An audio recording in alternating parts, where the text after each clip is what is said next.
You want the best for your car? You already watch our tutorials. So the best place for the best deal is to buy from the Mr. Auto app.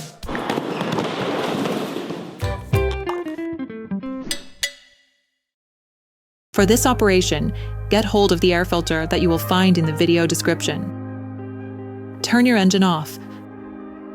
Pull up the handbrake. Pull on the bonnet release lever and open the bonnet.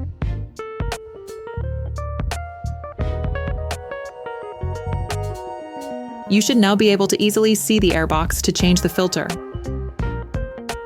Lift the two airbox cover retaining studs, then pull out the flange.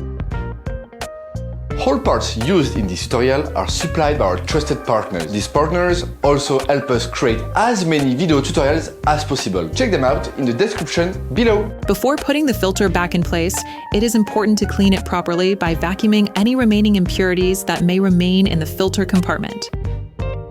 Take the new filter. Take out the old air filter. Compare the new filter with the old one to ensure that they are identical.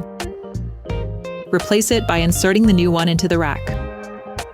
Ensure that the rubber washer is placed in the right place. This will help you put the flange back on more easily.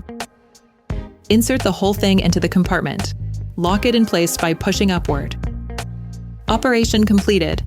Hi, it's Theo from Usetool. I hope this video has helped you a lot in your car maintenance. We will be super grateful if you could spread the word so that we can produce even more tutorials. Simply give us a like, a comment, and hit that subscribe button. It really helps us boost the channel and help the whole community. Thanks a lot and have a great one.